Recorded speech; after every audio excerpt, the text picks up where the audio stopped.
And welcome back to this special edition of Hannity. Now, what would you ask if you had the chance to hold politicians accountable? Now, pollster Frank Luntz brings them straight to the American people, and he's got another special guest. Frank.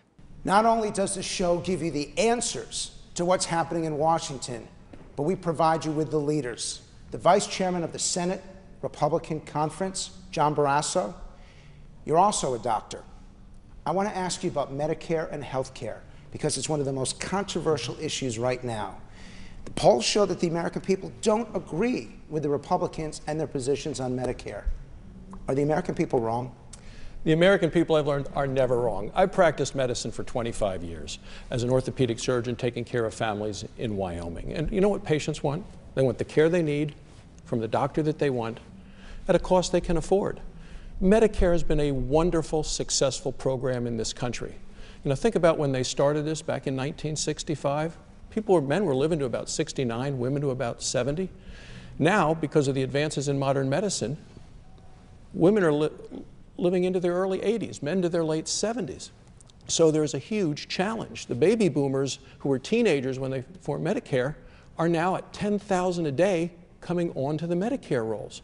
So we need to strengthen Medicare. And I think the real wake-up call was very recently where the folks at Medicare said, we're going to be bankrupt 5 years sooner than we thought, just 13 years from now.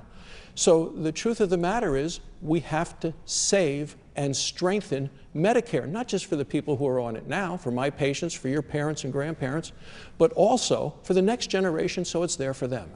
So what do you think? You guys agree with this? Yes.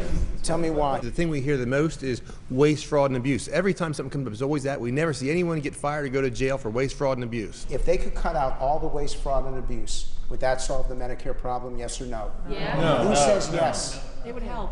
Who says yes? Who says no? No. Okay, so they're more sophisticated than you might have expected, but still, they ask you a legitimate question. What about the details? How do you save Medicare? Yeah. Well, the waste, fraud, and abuse is just part of it, but I think you also have to have a patient-centered approach, not an insurance company-centered approach or a government-centered approach. You know, there are two plans that are out there. One trusts the American people to make their decisions and give them control of their own lives, which is a proposal that I support. The other is the proposal that gives the control of Americans' lives to a board that's not accountable, not elected, and this is a board that I believe is going to deny care for American seniors. That's my worry. And the health care law, which I did not support, you know, it took over $500 billion from our seniors on Medicare, not to save Medicare, but to start a whole new government program for other people. And I think that's the big problem. Reactions. What do you mean? The words that you use, we hear all these catchphrases out of D.C., and tell us what the words mean. Because Obama uses shared sacrifice or sacrifice. What does that word mean? Everyone at 50, please. Great question. Strengthen to me means giving people more control of their own lives, having decisions made by the patient and the doctor, not by a government bureaucrat or an insurance company bureaucrat. And I think if you let people be responsible shoppers, they do a much better job than a government one-size-fits-all approach. And that's why that's a position that I've supported and continue to support, having patients involved in the decisions and their care.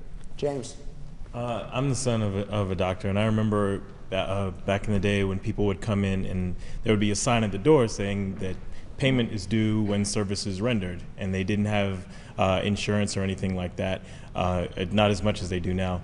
I think the big problem is that people don't know how much it really costs for health care. Expand a little bit more about how choice could help that. Everyone at 50, please. Start reacting. Yeah. Patients don't know what it costs, and in a matter of fact, they don't even think of it, for the most case, as their money.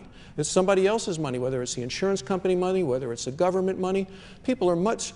I think people are really smart, and they're really good with how they spend their own money, but they don't think about it as much. And I think at the same time, you have doctors who are concerned about lawsuit abuse, ordering a lot of expensive and unnecessary tests. And, you know, as you said, you're the son of a physician who likely found themselves in a situation ordering expensive tests because they were afraid they might get sued. So I think that adds a lot to the cost. But with all due respect, you're a doctor, and you're trashing your own profession? I'm saying that that's the reality of the healthcare system in America. Patients don't know what a lot of things cost. And doctors are concerned so that you have additional costs and unnecessary services given. One more question, and you can give me a one-word answer. Are you more proud of being a doctor or a senator? I'm more proud of being a doctor. I'm more at home in the operating room and in a patient's office visiting with that patient than I am on the floor of the United States Senate. Do you guys like that? Yes. Senator Barrasso, thank you very much. Thanks for having me. Appreciate Thank it. you. Thank you. Thank you. And when we come back, Senator Tom Coburn and the first ever congressional female focus group, so don't leave.